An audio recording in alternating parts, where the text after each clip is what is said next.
हाँ जी बेटा, अब हम जो क्वेश्चन कर रहे हैं, क्वेश्चन है why penta halides are more covalent than tri halides. लिखिए जरा इसे कॉपी में। Because in penta halides center atom has +5 oxidation state, and in penta trihalides center atom has +3 oxidation state. ठीक है, and we know according to Fazan's rule, more is a charge on cation, more is a polarization power, hence pentahalides are more covalent.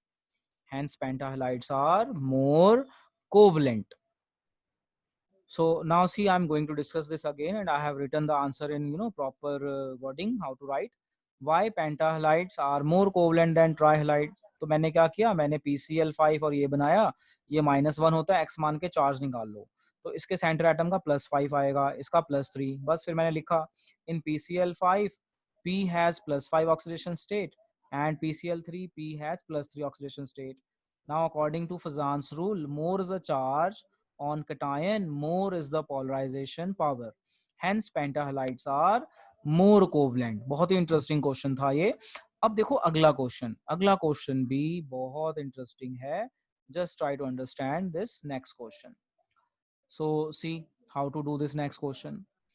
Next question कहता है कि why is BiH3 strong reducing agent amongst all the hydrides of group 15? Mark कर लो, very important question, very important. देखो आपका जो group 15 है इसमें कौन कौन से हैं, नेहा, प्रिया, आशा, सब। देखो बार बार जरूरत पड़ रही है ना शॉर्टकट की, बिंदी लगाती हैं।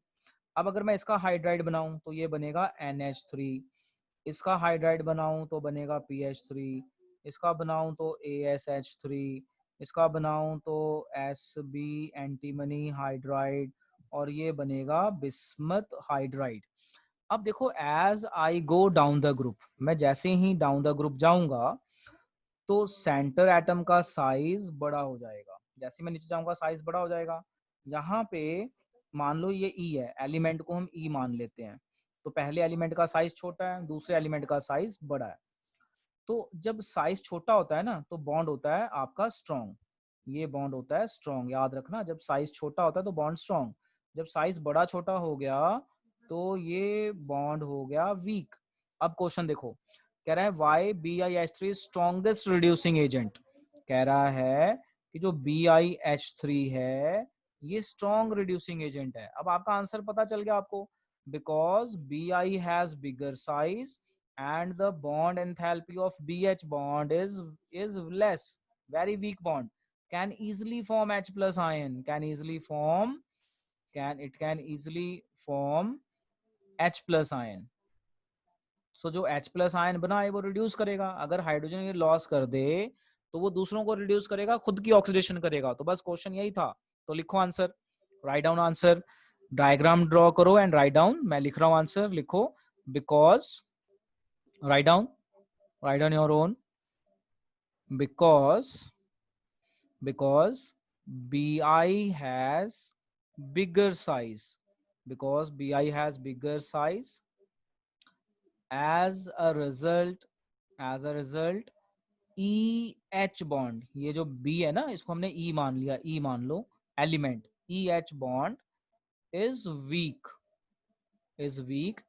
and can form H plus ion and behave as strong reducing agent, hence behave as strong reducing agent. RA stands for reducing agent. Yes beta, note it fast and tell me. So write down these questions in your copy.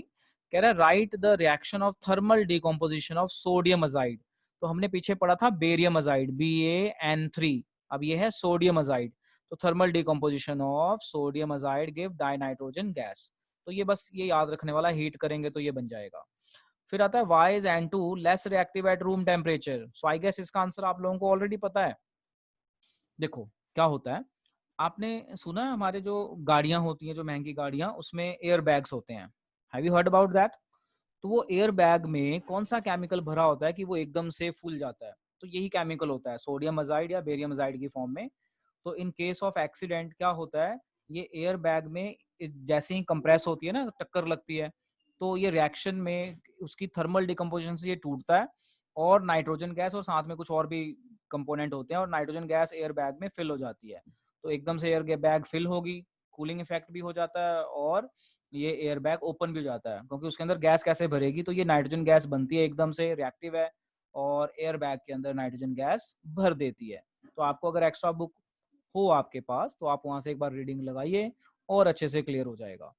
चलो अपनी copy में लिख के मुझे done बोलो जरा फटाफट, और इस क्वेश्चन का आंसर लिख लो, why is N2 less reactive at room temperature. तो इसका आंसर लिख लो, बहुत बहुत इंपॉर्टेंट है, why N2 is less reactive at room temperature. Write down, लिखो in N2 N triple bond N exist, N triple bond N exist, इसे p pi bond भी कहते हैं। And this has very high bond enthalpy. Bond enthalpy मतलब इसको तोड़ने के लिए बहुत एनर्जी चाहिए, वेरी हाई बॉन्ड एंथैल्पी। और बॉन्ड डिसोसिएशन एनर्जी बोल दो, बॉन्ड एंथैल्पी बोल दो या फिर बोल दो bond dissociation energy. Hence it is less reactive at room temperature, hence it is less reactive at room temperature. Yes, just keep in mind. अब देखो यहाँ ध्यान से, जहाँ पे हमने छोड़ा था वहां पे है, अगर आप इसे देखो ध्यान से तो कॉपर और अमोनिया के रिएक्शन, तो ये लिगेंड बन गया और ये कॉपर आपका ट्रांजिशन है तो इसके साथ कोऑर्डिनेट बॉन्ड बनाएगा और इस तरह का कंपाउंड बनता है। सिल्वर क्लोराइड और अमोनिया के साथ भी ऐसा होता है, तो ये याद कर लेना, बाद में जब मैं वीडियो भेजूंगा तो वीडियो पॉज करके वहां से लिख लेना, ये पेपर में रिएक्शंस कंप्लीट करने के लिए आ जाता है। जब आप अपनी एनसीईआरटी बुक देखोगे उसमें भी बहुत रिएक्शन है, तो रिएक्शन सिर्फ एनसीईआरटी बुक से याद करना है, एक्स्ट्रा बुक पढ़ो नॉलेज के लिए, क्योंकि रिएक्शंस आपकी हमेशा एनसीईआरटी बुक से आएंगी, वहां से बाहर नहीं आएंगी, इस चीज का आप ध्यान रखना, वेरी वेरी इंपॉर्टेंट।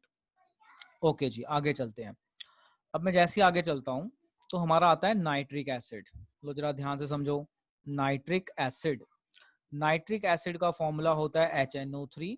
और नाइट्रिक एसिड को लेबोरेटरी में कैसे बनाते हैं, सोडियम नाइट्रेट को H2SO4 से ट्रीट कर देते हैं। देखो फिर से, सोडियम नाइट्रेट को H2SO4 से ट्रीट करेंगे कंसंट्रेटेड, तो हमें सोडियम हाइड्रोजन सल्फेट और नाइट्रिक एसिड मिलेगा। और एक और प्रोसेस है जिसे हम कहते हैं ओस्टवॉल प्रोसेस। अब ये ओस्टवॉल प्रोसेस लिखो कॉपी में, बहुत बार आता है पेपर में, बहुत बार ये पेपर में आया भी हुआ है, ओस्टवॉल प्रोसेस। देखो मैं याद करवाता हूँ आपको ओस्टवॉल प्रोसेस कैसे होता है। ओस्टवॉल प्रोसेस देखो, now see try to understand. Now see, ammonia लिया, ऑक्सीजन से रिएक्शन की, NO बना, वाटर बना। ध्यान से देखना, मैं याद करवा रहा हूँ, अपनी कॉपी में लिख लो और याद भी मैं साथ के साथ ही करवा दूंगा। देखो कैसे, पहली रिएक्शन याद कर लो, दूसरी और तीसरी याद हो जाएगी, क्योंकि जो पहली रिएक्शन का प्रोडक्ट बना ना वो O2 से रिएक्ट करता है और NO2 बनता है, और जो दूसरी रिएक्शन का प्रोडक्ट बना वो वाटर से रिएक्ट करता है और HNO3 बनता है। So this way you can learn. तो पेपर में आता है write the reactions of Ostwald process और how can you prepare ammonia. So बहुत ही सिंपल तरीके से आपको मैंने बताया, एक बार दोबारा बताता हूँ। देखो क्या करना है, पहली रिएक्शन को याद रखना है, दूसरी तीसरी याद हो जाएगी आराम से। अमोनिया लिया, ऑक्सीजन से रिएक्शन की, कैटलिस्ट डाला, NO बना, वाटर बना, तो NO को ऑक्सीजन से रिएक्ट करा दिया, NO2 बन गया। बहुत इजीली याद हो जाता है, सीक्वेंस बना लो। और NO2 को वाटर से रिएक्ट कराया तो नाइट्रिक एसिड और NO बन गया, और ये सारा रिपीट होता रहता है प्रोसेस में। So just note in copy and say done. Very important properties, properties of nitric acid. When pure it is colourless. देखो जो नाइट्रिक एसिड है प्योर फॉर्म में कलरलेस होता है। Impure acid is generally yellow due to presence of NO2 as impurity. Nitric acid containing dissolved nitrogen oxide known as fuming nitrogen. Fuming nitrogen मतलब उसके fumes बनते हैं। It is gaseous state. It is in the gaseous state. HNO3 exists as planar molecule with the structure shown alongside. तो ये जो structure बनाई है ये प्लेन स्ट्रक्चर है, प्लेनर, एक ही प्लेन में है सारा, और ये स्ट्रक्चर आती तो नहीं है पेपर में, बट नॉलेज के लिए you can learn. In aqueous solution, nitric acid behave as strong acid, giving hydronium ion and nitrate ion. मतलब अगर आप नाइट्रिक एसिड को वाटर में डालोगे तो ये टूट के H+ और NO3 बनाएगा, और H+ को H3O+ कहते हैं। H+ is called H3O+। देखो आपने ऑलरेडी क्या पहले चीजें पढ़ी हुई हैं, हमने ये पढ़ा हुआ है कि कोई भी एसिड है, जैसे मान लो HNO3 है, तो जब ये टूटेगा तो ये H+ और NO3 बनाएगा नेगेटिव। अब जो ये H+ है ना, ये वाटर के साथ जुड़ जाता है और H+ नहीं रहता, क्या बन जाता है H3O+। तो हम जनरली बच्चों को कहते हैं कि H3O+ लिखा हो ना कहीं, तो इसका मतलब H+ ही होता है। So keep in mind. तो जब भी कोई एसिड टूटेगा H+ बनाएगा, तो H+ तो बनता ही है, बट वो H+ रहता नहीं है, क्योंकि पानी के साथ रिएक्ट करके वो H3O+ बन जाता है। So this keep in mind. अब देखो आगे, अब आगे देखो बहुत ही इंपॉर्टेंट आ रहा है जो मैं यहाँ पढ़ाने जा रहा हूँ, ऑक्सीडाइजिंग एजेंट। जो नाइट्रिक एसिड है ना, ये ऑक्सीडाइजिंग एजेंट है। अच्छा क्यों है ऑक्सीडाइजिंग एजेंट? क्योंकि इसके पास 3 ऑक्सीजन है। हर वो चीज जिसके पास ऑक्सीजन होती है उसे ऑक्सीडाइजिंग एजेंट कहते हैं। So if you see it clearly carefully, तो आप देखोगे ये ऑक्सीडाइजिंग एजेंट है। अच्छा, nitric acid is a very strong oxidising agent and attack most metal except noble metals such as gold, platinum. The product of oxidation depend on concentration of acid, temperature and nature of material undergoing oxidation. तो इसके ऊपर ना एक question भी आपने पढ़ा हुआ है 10th क्लास में कि nitric acid is a strong oxidising agent but when it reacts with metal don't form hydrogen gas. पढ़ा ना आपने question, don't form hydrogen gas. लो वो मैं रिपीट कराता हूँ क्योंकि उसका यहाँ पे हम बहुत यूज करने वाले हैं। जरा क्वेश्चन लिखो, यहीं पे क्वेश्चन लिखो कि when metals react with nitric acid, write down question या नोट की फॉर्म में लिख लो कि अगर मेटल की रिएक्शन नाइट्रिक एसिड से करो तो we don't get hydrogen gas, we don't get hydrogen gas. Why? बहुत इंपॉर्टेंट क्वेश्चन है। देखो इसका आंसर क्या है कि जब आप मेटल की रिएक्शन नाइट्रिक एसिड से करते हो तो हाइड्रोजन बनती तो है, हाइड्रोजन बनती तो है, बट इसकी ऑक्सीडेशन हो जाती है। इस हाइड्रोजन की क्या हो जाती है? ऑक्सीडेशन। ऑक्सीडेशन होने के बाद ये हाइड्रोजन नहीं रहता, ये H2O बन जाता है और ये मॉलिक्यूल NO, NO2 एक्सेट्रा में चेंज हो जाते हैं। सो देखो इसका आंसर हम क्या लिखते थे 10th में? हम ये लिखते थे कि जो HNO3 है ये स्ट्रॉन्ग ऑक्सीडाइजिंग एजेंट है, it is a strong oxidising agent. ठीक है। as a result it oxidize hydrogen to water, hence we don't get hydrogen gas। लिख लो, बहुत इंपॉर्टेंट है। मतलब ये ऑक्साइड दे देता है, ऑक्साइड लेयर बना देता है। कुछ मेटल्स के साथ ही ऑक्साइड लेयर बनाता भी है। तो कुछ मेटल्स हैं जिनके साथ ये रिएक्ट मतलब करके हाइड्रोजन गैस बनाता है, वहां पे उसकी ऑक्सीडेशन नहीं होती, तो वो आपके मैग्नीज और इस तरह के एलिमेंट्स हैं, तो वो रिएक्टिव होने के कारण वो लेयर नहीं बना पाते। तो इस तरह से आप समझ सकते हैं। ओके जी। So it was interesting thing which you can note in your copy. तो बहुत इंपॉर्टेंट है। अब देखो मैं वहां स्लाइड पे आता हूँ, जरा समझना ध्यान से। Nitric acid is very strong oxidising agent and attacks most metal except noble such as gold and platinum. The products of oxidation depend on concentration of acid, temperature and nature of material undergoing oxidation. अब ये जो 4 reactions है ना, तो मैंने ये देखा इन 4 reactions में से एक आधी रिएक्शन जनरली हर साल आ ही जाती है कि what happens when copper react with dilute nitric acid, what happens when copper react with concentrated nitric acid, what happens when zinc react with dilute and zinc react with concentration. तो ये जो 4 reactions है ना बेटा, बहुत बहुत important है, याद करने वाली हैं, कर लो।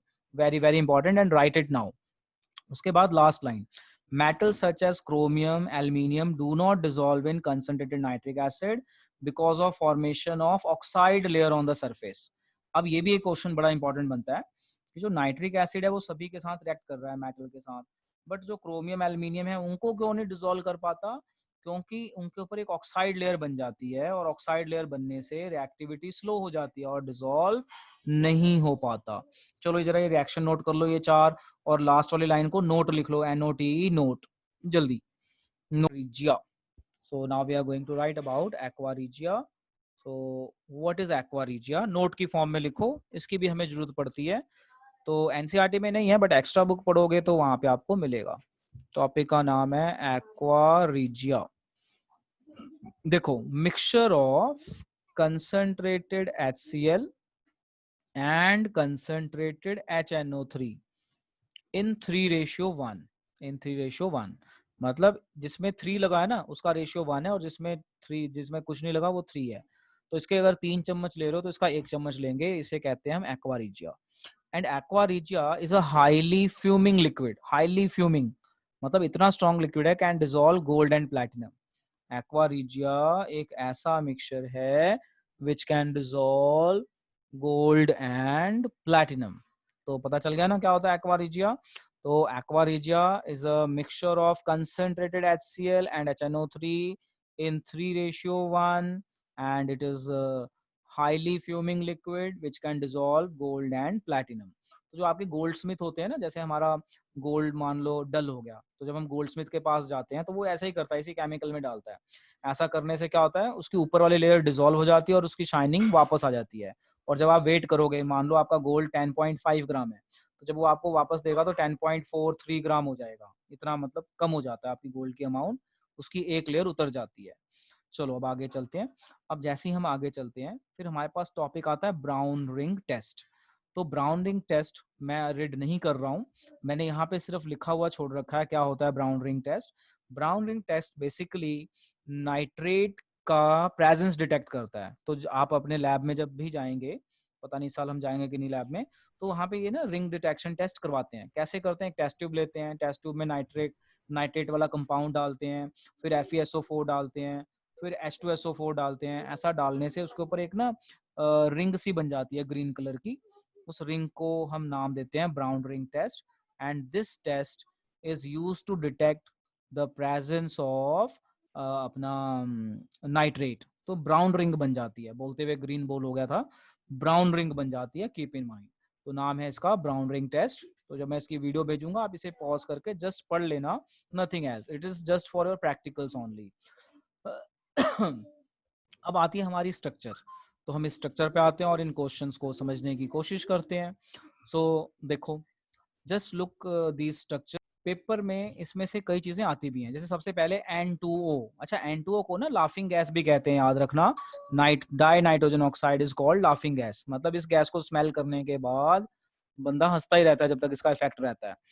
तो N2O की लुईस डॉट स्ट्रक्चर ऐसे बनती है। तो मुझे बताने की जरूरत नहीं है लुईस डॉट स्ट्रक्चर, ऑलरेडी हम बहुत प्रैक्टिस कर चुके हैं +1 में। NO की डॉट स्ट्रक्चर ऐसे होती है, N2O3 की डॉट स्ट्रक्चर कुछ इस तरीके से होती है। लोगों इसका थोड़ा सा बड़ा व्यू दे देता हूँ। ये N2O3 की डॉट स्ट्रक्चर इस तरीके से है, और आपका NO2 NO2 की डॉट स्ट्रक्चर इस तरह से। इसे मार्क कर लो, वेरी इंपॉर्टेंट, और सिर्फ इसे ड्रॉ करो, बाकी कोई ड्रॉ नहीं करना, सिर्फ N2O ड्रॉ करो, क्योंकि इससे रिलेटेड बहुत सारे क्वेश्चन बनते हैं और इनकी बॉन्ड लेंथ वगैरह दी हुई है, जो कॉम्पिटिशन्स के लिए इंपॉर्टेंट है, रटने वाला काम है। देखो N2O, ये N2O की आपकी डॉट स्ट्रक्चर है, और इसमें एक खासियत है कि एक अनपेयर्ड इलेक्ट्रॉन है, लोन पेयर नहीं है।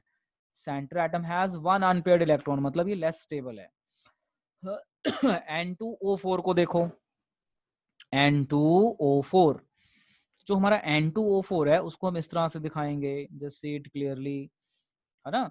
यानी दो NO2 जुड़ जाएं आपस में तो ये वाला डॉट और ये वाला डॉट बन जाएगा। आपको याद है डाइमर? बोलो Vishal, what is dimer? DIMER। What is dimer? What is dimer Vishal, do you know? Di मतलब टू, मर मतलब मॉलिक्यूल, याद आया?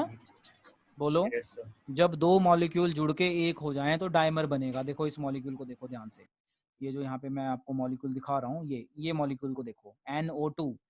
ये NO2 और ये NO2 अगर ये आपस में जुड़ जाएं तो इसका एक और एक बॉन्ड जुड़ जाएगा ना, तो ऐसी स्ट्रक्चर है ये डाइमर है।